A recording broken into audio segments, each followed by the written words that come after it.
안녕하십니까. 인포마켓의 강용훈 대표입니다. 재무제표에는 돈이 숨어있다 시작하겠습니다.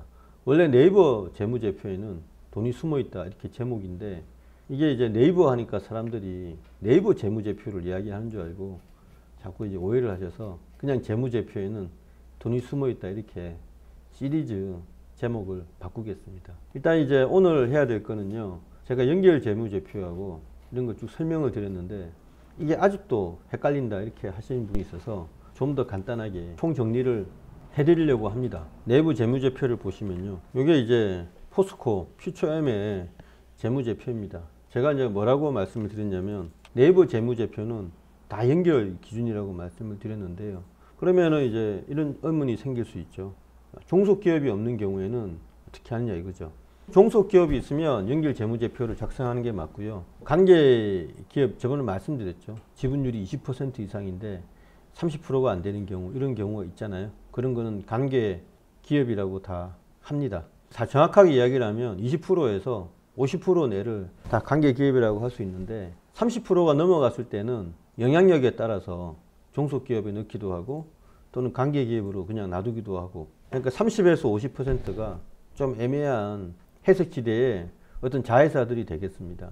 그래서 20에서 30은 무조건 관계기업이고요. 30에서 50%는 경우에 따라서 관계기업이 됐다가 종속기업이 됐다가 하고요. 50% 넘어가면 무조건 종속기업입니다. 그래서 어떻게 되냐, 관계기업만 있다, 종속기업은 없다 이거예요. 그럴 때는 이게 이제 개별 재무제표가 아니고요, 별도 재무제표라는 걸 만듭니다.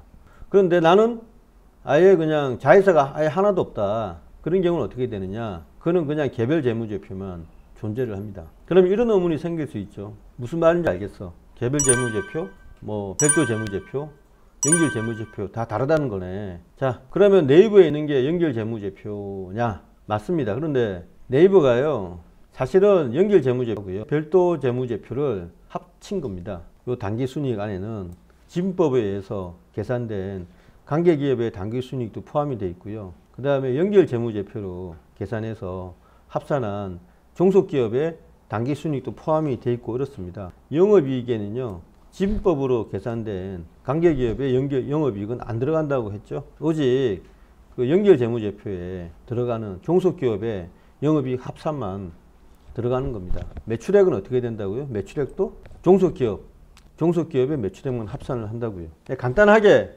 설명을 드리면, 내부 재무제표는 연결 재무제표 플러스 별도 재무제표다. 그래서 지분율이 30% 미만인 관계기업, 지분율이 50% 미만인 관계기업, 그러니까 종속기업으로 들어가지 않는 관계기업의 순이익을 지분율만큼 계산해서 당기순이익을 포함시킨다.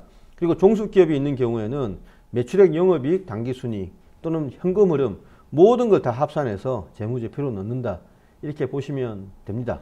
그런데 여기서 이제 마지막 의문이 생기죠. 그러면 난 자회사 실적 말고 모 회사의 실적만 보고 싶어. 그럼 어떻게 해야 돼? 그건 어디 들어가서 봐야 되냐? 기업 공시에 들어가야 됩니다. 제가 보여드릴게요. 기업 공시 어떻게 들어가는지. 기업 공시를 치죠.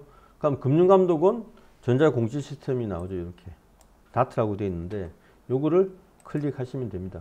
그러면 여기에 이제 뜨는데요, 제일 위에 치고 싶은 회사명을 치시면 됩니다. 그러니까 포스코 퓨처엠을 누른다 이겁니다. 그럼 검색을 해서 클릭하시면 나오죠. 여기에 이제 분기보고서, 제일 가까이 되어 있는 분기보고서 여기 있죠. 요거를 클릭을 해 보겠습니다. 클릭을 하면 분기보고서가 나오죠. 여기서 보면 연결 재무제표가 있고요. 그 다음에 재무제표 그냥 나온 게 있죠. 재무상태표, 뭐 포괄손익 계산서 이런 게 나오잖아요. 일단 재무제표를 딱 보시면 여기 3분기 매출액을 보겠습니다. 이게 매출액만 딱 비교를 해보자고요. 요거는 개별 재무제표 이거라 이겁니다. 그러면은 1조 2087억이 나왔죠. 요거 기억하시고, 그 다음에 이제 연결 재무 상태를 보시면 매출이 1조 2857억, 좀 많아졌죠. 비교하시면 됩니다. 이처럼 기업 공시에 들어가서 뭐 분기결산 보고서를 보시든지 아니면 반기결산 보고서를 보시든지, 작년에 이제 22년 뭐 온기 결산 보고서를 보시든지 이렇게 해서 비교를 해 보시면, 그냥 재무제표로 되어 있는 거는 자회사를 넣지 않고 모회사 것만, 그러니까 이제 개별 재무제표고요. 연결 재무제표라고 되어 있는 거는 네이버하고 똑같이 연결 대상 기업하고요. 그 다음에 지분법 대상의 관계회사 거 다 포함시켜서 계산해서 올려놓은 게 연결 재무제표다. 이렇게 이해를 하시면 되겠습니다. 오늘 총계산을 했는데요. 뭐 결론적으로 내부 재무제표는 연결 재무제표. 기업 공시하고 마찬가지로 연결 대상인 기업들 매출, 영업이익, 당기순이익, 현금흐름 싹 다 합쳐서 계산을 해서 올려놓고 그 플러스 아직 종속기업은 아니지만 관계기업인 경우 그거에 순이익만 지분율에 따라서 당기순이익에 합쳤다. 이렇게 아시면 되고 개별 재무제표 보려면 어떻게 해야 되냐? 기업 공시란에 들어가서 그냥 재무제표로 되어 있는 거 보시면 된다. 이렇게 말씀을 드립니다. 네, 아주 간단했죠? 간단했다고 생각하고 다음 시간에 뵙겠습니다. 네, 감사합니다.